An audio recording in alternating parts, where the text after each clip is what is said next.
ஷக்கீலாவுக்கு அண்ணன் பெண் வைத்த ஆப்பு. ஷக்கீலாவை ரவுண்டு கட்டிய அண்ணன் குடும்பம். விஷயம் பெருசாமே.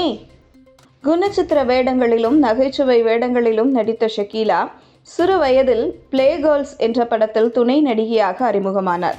மலையாள திரைப்படமான பிளே கேர்ள்ஸ் திரைப்படம் மூலம் துணை நடிகையாக அறிமுகமான இவர் அந்த படத்தில் நடிகை சில்க் பிரதான கதாபாத்திரமாக நடித்தார். இவர் நடிப்பில் வெளிவந்த கிணற தும்பிகள் எனும் மலையாள படம் பெரும் வெற்றி பெற்றது. மலையாள படங்களில் பெரிதும் பேசப்பட்ட இவர் 100க்கும் மேற்பட்ட தமிழ், மலையாளம், தெலுங்கு, கன்னடம், ஹிந்தி படங்களில் நடித்துள்ளார். மறுமலர்ச்சி திரைப்படத்தில் விவேக்கிற்கு ஜோடியாக நடித்துள்ளார். 90களில் மலையாள திரையுலகில் கொடிகட்டி பறந்தார் ஷக்கீலா. இவர் நடித்த திரைப்படங்கள் கேரளாவில் சக்கை போடு போட்டன. இவர் படத்தோடு மோகன்லால், மம்முட்டி போன்ற முன்னணி நடிகர்களின் படங்களே மோத பயந்துள்ளன. அந்த அளவிற்கு ஷக்கீலாவின் படங்கள் பாக்ஸ் ஆஃபீஸில் பட்டையை கிளப்பி வந்தன. தமிழில் ஜெயம், அழகிய தமிழ்மகன், பாஸ் என்கிற பாஸ்கரன் போன்ற தமிழ் படங்களில் நகைச்சுவை கதாபாத்திரத்தில் நடித்துள்ளார். பின்னர் கவர்ச்சி படங்களில் நடிப்பதை தவிர்த்து வந்த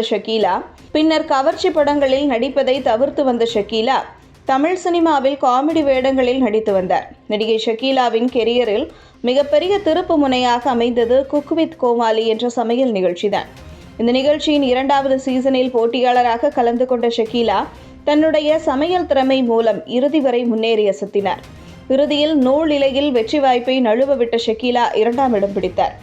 குக் வித் கோமாளி நிகழ்ச்சியில் கலந்து கொண்ட போட்டியாளர்கள் அவரை ஷக்கி அம்மா என்று அழைத்ததால் அவருக்கு இருந்த கவர்ச்சி நடிகை இமேஜ் சுக்கு நூறாக உடைந்து போனது. குக் வித் கோமாளி நிகழ்ச்சிக்கு பின்னர் யூடியூப் சேனலில் சர்ச்சைக்குரிய பிரபலங்களை பேட்டி எடுக்கும் நிகழ்ச்சியை நடத்தி பல்வேறு சர்ச்சைகளுக்கும் ஆளாகி வருகிறார். இந்த நிலையில் தன்னை தனது வளர்ப்பு மகளான ஷீதல் கொடூரமாக தாக்கி கீழே தள்ளிவிட்டதாக பரபரப்பு புகார் ஒன்றை அளித்துள்ளார். தனது அண்ணன் மகளான ஷீதலை 6 மாத குழந்தையாக இருந்ததிலிருந்து எடுத்து வளர்த்து வருகிறார். தற்பொழுது பெரிய பெண்ணாக வளர்ந்துவிட்ட ஷீதலும் தனது தாய் ஷக்கீலா தான் என்று பல மேடைகளில் பேசி வந்துள்ளார். இந்த நிலையில் ஷீதல் மற்றும் அவரது வளர்ப்பு தாயான ஷக்கீலா ஆகிய இருவரின் குடும்பத்தினரிடையே தகராறு ஏற்பட்டுள்ளது என்று கூறப்பட்டுள்ளது. இந்த தகராறு முற்றிய நிலையில் ஷக்கீலா மற்றும் அவரது பெண் வழக்கறிஞர் ஆகிய இருவரையும் ஷீதல் கொடூரமாக தாக்கி கீழே தள்ளியதாக பரபரப்பு குற்றச்சாட்டு முன்வைக்கப்பட்டுள்ளது. நடிகை ஷக்கீலாவை தாக்கிவிட்டு கோடம்பாக்கத்தில் இருக்கும் தனது தாய் வீட்டிற்கு ஷீதல் சென்று விட்டதாகவும் கூறப்படுகிறது. இந்த நிலையில் ஷக்கீலாவின் வளர்ப்பு மகளான ஷீதல், அவரின் தாய் மற்றும் அவரது சகோதரி ஆகிய மூவரும் தான் ஒன்றிணைந்து நடிகை ஷக்கீலாவை தாக்கியதாக போலீசாரிடம் புகார் அளிக்கப்பட்டுள்ளது. மேலும் ஷக்கீலாவுடன் சென்ற பெண் வழக்கறிஞர்களும் தாக்கப்பட்டதாக புகாரில் தெரிவிக்கப்பட்டுள்ளது.